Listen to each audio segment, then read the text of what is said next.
भाटी जी, ये जो इंटरसिटी सेवा की वो बात कर रहे हैं, केशव प्रसाद मौर्य ने कहा इतना ध्यान आप समाजवादी पार्टी पे दे देते तो पार्टी को और बेहतरी हो जाती, सारा ध्यान आपका बीजेपी पर ही फोकस है।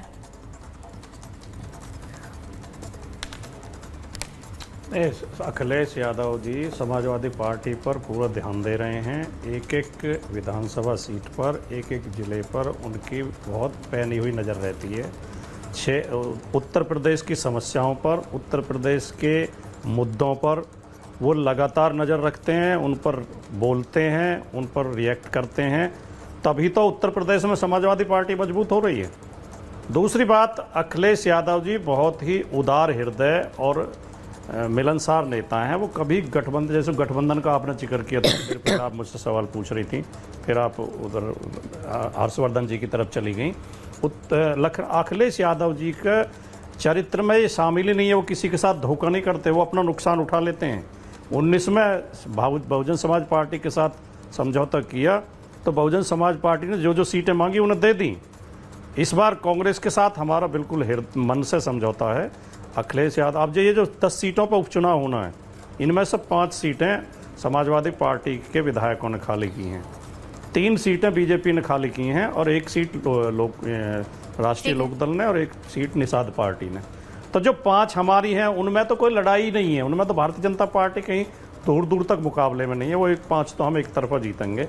इनकी जो 5 है लड़ाई तो उसमें लड़नी है हमें, और हमें उम्मीद है उनमें से 3 या 4 सीटें हम जीतेंगे। भारतीय जनता पार्टी 1 या 2 सीट तक सीमित रह जाएगी और इस उपचुनाव के बाद परिस्थितियां और बदलेंगी। और जैसे इनके अंदर की खबर आ रही है कि अभी योगी जी को उपचुनाव तक रोक दिया गया, स्टे दे दिया गया, जैसे कोर्ट से स्टे मिल जाता है नहीं, तो 1-2 महीने का स्टे दे दिया गया है। ये तो खबरें समाजवादी पार्टी के दफ्तर से आ रही हैं सर, ये इनके यहाँ से आ रही है, पता नहीं है, ये आपके दफ्तर में बन रही है, ये आपके दफ्तर में बन रही है, इनके दफ्तर से आ रही है कि यहाँ पे देखिए अभी स्टे लग गया, अब स्टे हट गया, अब केपी मौर्य बनने वाले। अभी अजय जी ने थोड़ी देर पहले ब्रेकिंग दी थी, उन्होंने कह दिया अब बस 2 महीने भी नहीं बचे हैं, ये बनने वाले हैं, केपी मौर्य हम डिस्कशन करेंगे। तो ये तो मुझे कहीं और ही मैन्युफैक्चर होती हुई दिख रही है। एक बार संजय सरकार जी के पास जाऊंगी। अवधेश जी, बहुत देर कर दी आपने आते आते, एक बार ब्रेकिंग खबर ले लीजिए। नीति आयोग की बैठक में शामिल होने ममता बनर्जी पहुंच गई हैं और वो यहाँ पर सीएम हेमंत सोरेन भी इसमें शामिल हुए, ये उन्होंने दावा किया है। और इस वक्त जो खबर आ रही है वो ये कि वो अरविंद केजरीवाल की पत्नी से मिलने गई हैं, सुनीता केजरीवाल से, तो ये भी खबर आ रही है। अब संजय सरकार जी ये बताइए कि सब लोग नीति आयोग का बहिष्कार कर रहे हैं, इंडिया गठबंधन वाले, ममता दीदी ने क्यों तय किया कि वो आएंगी दिल्ली और मिलेंगी नीति आयोग में बैठक में, प्रधानमंत्री से भी मुलाकात हो? संजय जी, सबसे बड़ी बात तो शायद आप नहीं बोलने से भी अच्छा था, हम बैठा रहते थे, आराम था, सब बोलते थे, हम सुनते थे, और आप बोलने का मौका भी नहीं देंगे, बीच में कट भी कर देंगे, फिर बोलने का मौका भी नहीं मिलेंगे, तो हमको बोलने से क्या फ़ायदा है? बोलिए, 28 मिनट 29 मिनट के बाद में आप मेरे को मौका दिए हैं, क्या बोलेंगे? सबको बोल वचन सुन लिए मैंने, अभी ये तो भाषण सेशन जो होना तो हो गया है। तो सर ये तो नाइंसाफी है, वो अपनी बात रख रहे थे, आप उसको भाषण कह रहे हैं। अब आप बोलिए ना, वो आपको सुनेंगे। माफी दे दीजिए, देर से आ रही हूं, आप बोलिए तो सही। 29 मिनट में आप सबको रिपीट ले लिया है। हाँ। नहीं रिपीट ले लिया, सब कुछ कर लिया, लेकिन हम लोग को बात करने के लिए कहाँ मौका देता? आपको शायद तृणमूल से अच्छा नहीं लगता है, इसके लिए आप नहीं सुनने चाहते हैं। अभी कहाँ मौका मिलेगा? चलिए शुरू करते ही है। पहले तो श्रावण का बाकी लोगों ने तो बहिष्कार कर दिया मीटिंग का। पहले तो ये बोलिए ना, पहले तो श्रावण का महीना है, दूसरा नंबर महाभारत है, लड़ाई कुरुक्षेत्र का करा रहे हैं आप यहाँ पर। मेरे एक छोटा बचपन के कहानी याद आ गया था। पति पत्नी कोई मंदिर के सामने जाके झगड़ा कर रहे हैं, तो पत्नी पति को बोल रहे हैं अगर तुमको हार पहनाने से अच्छा वो बंदर को हार पहना दो, बंदर वो अच्छा था, बंदर ऊपर पेड़ के ऊपर बैठा था, बंदर देख रहा हमको भी शायद मौका मिलेंगे। यूपी का स्थिति आज के तारीख में हुई है। रह गया ये जो एक देश के प्रधानमंत्री हो, हाँ। जो आपको मतलब जो प्लानिंग कमीशन जो नीति आयोग है वहां पर मीटिंग के लिए क्यों आने पड़ता है? बंगाल का जीएसटी का 1,20,000 करोड़ रुपया जो लेके यहाँ से उस करके लिए उसको पैसा नहीं दे रहे, आवास योजना का पैसा नहीं दे रहा, 100 दिन का नरेगा का जो पैसा उसको नहीं दे रहा। बोलने का मौका चाहिए ना। हर विरोध तो हर जगह नहीं होता, विरोध करने के जगह में होता है कि नहीं? आप बताइए, होता है कि नहीं? रह गया है सबसे बड़ा बात है आज के तारीख में हिंदुस्तानी वर्ल्ड का नेता है ममता बनर्जी, ये कोई दो राय नहीं। बोलिए बोलिए बोलिए। इसीलिए मैंने कहा आपने महाभारत में आते ही पहले विरोध किया फिर बात रखी। आप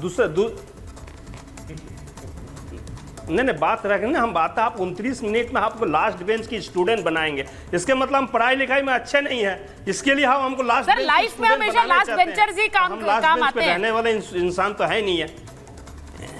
नहीं ममता जी की बात करिए ना। ममता जी यानी कि उन सारे मुद्दों को उठाने के लिए आई हैं जो पश्चिम बंगाल को नहीं मिला है, आप ये कह रहे हैं? क्योंकि ये सवाल पूछ रहे हैं कि इंडिया गठबंधन के नेताओं ने, सीएम्स ने बहिष्कार किया, सिर्फ ममता बनर्जी अकेले आई क्योंकि वो अपने फैसले अलग लेती हैं, उनका कोई मतलब नहीं अलायंस है।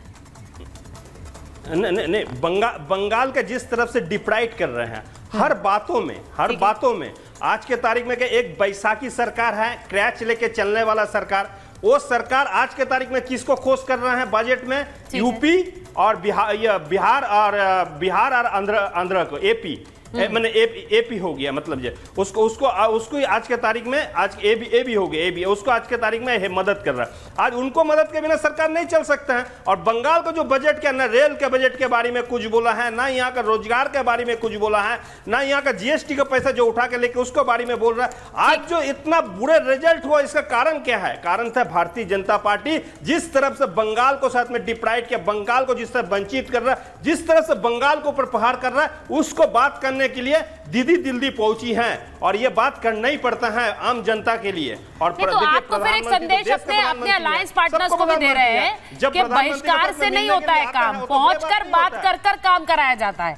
ये तो एक संदेश आप अपने अलायंस पार्टनर्स को भी दे रहे हैं, क्योंकि कांग्रेस पार्टी के जो सारे सीएम्स हैं उन्होंने बहिष्कार कर दिया, वो जा नहीं रहे, अब वो एक स्टेटमेंट दे रहे हैं। अवधेश जी के पास जा रही हूँ। अवधेश जी आप आए उससे पहले ये चर्चा यहीं चल रही थी। 10 सेकंड समय दीजिए, ठीक है, 10 सेकंड समय दीजिए, 10 सेकंड समय दीजिए, 10 सेकंड दीजिए और सेकंड इनिंग्स आप मौका नहीं दीजिएगा।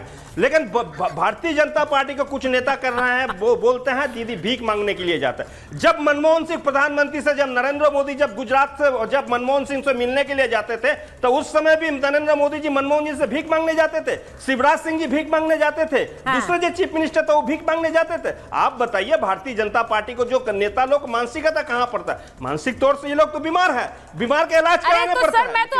मैं आपकी नेत्री की तारीफ कर रही हूँ, मैं ये कह रही हूँ वो एक मैसेजिंग कर रही हैं कि अपना हक मांगने के लिए जाना पड़ता है और बातचीत करनी पड़ती है। बाकी सीएम्स ने बहिष्कार किया इसलिए पूछ रही हूँ, आप उसको भी गलत तरह से ले रहे हैं। मैं अवधेश जी, यहाँ पर एक नीति आयोग की बैठक है, उसके लिए ममता बनर्जी आई है, योगी आदित्यनाथ भी आए हैं। हालांकि योगी आदित्यनाथ और जो डेप्यूटी सीएम्स हैं उनके इर्द गिर्द चर्चाएं और हैं। नीति आयोग की बैठक से ज्यादा चर्चा इस बात की है कि नरेंद्र मोदी क्या संदेश देते हैं इन्हें। देखिए, योगी आदित्यनाथ जी आए हैं और चुनाव के बाद उनकी प्रधानमंत्री के साथ 1-to-1 बैठक हुई नहीं थी। यस, जाहिर है वो समय लेके आए हैं। और योगी आदित्यनाथ जी जब भी दिल्ली आते हैं तो वहीं से देखते हैं कौन कौन लोग उपलब्ध हैं, उनके साथ उनको बैठना होता है। तो इसमें हैरत की कोई बात नहीं है। उत्तर प्रदेश में जो विषय उठ रहा है वो सत्ता संघर्ष नहीं है, वो पावर स्ट्रगल नहीं है। पार्टी अपने अपेक्षाओं के पीछे गई है।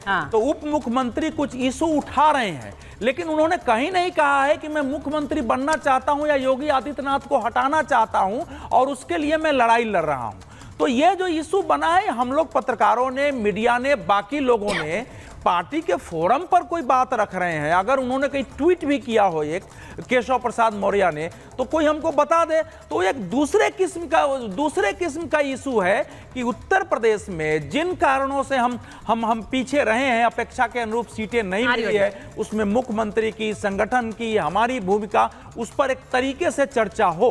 अब वो उनकी मांग हो रही है। योगी आदित्यनाथ जी से उनके इस विषय पर मतभेद हो सकते हैं, इस कारण वो नहीं जा रहे हैं, लेकिन ये पावर स्ट्रगल नहीं है। दूसरा कि अगर सेंटर इसमें हस्तक्षेप नहीं कर रहा है तो जाहिर है जो हम अटकलें लगा रहे हैं वो इशू नहीं है। न तो नरेंद्र मोदी, अमित शाह, ये स्थिति हो कि दो नेता आपस में लड़ रहे हो, पावर का स्ट्रगल है और वो होने दे, इस प्रकार से कोई पार्टी बीजेपी नहीं चलती है। तो जाहिर है जो इशू है वो एक अलग इशू है। पत्रकारों में, हम सब में एक अलग हम उसको दृष्टि से लेते हैं। जोगी जी आए हैं, उनकी बातचीत होगी, उसमें निश्चित रूप से बातचीत होगी। केशव प्रसाद मौर्य का भी मैंने सुना है वो दिल्ली आ रहे हैं, आते जाते रहते हैं, किसी समय लेके आए होंगे। मैंने ब्रजेश पाठक के बारे में भी सुना है कि वो भी दिल्ली आ रहे हैं। तो दिल्ली आना जाना, अपने नेताओं से बात करना है। लेकिन अजय जी बोलना चाह रहे हैं।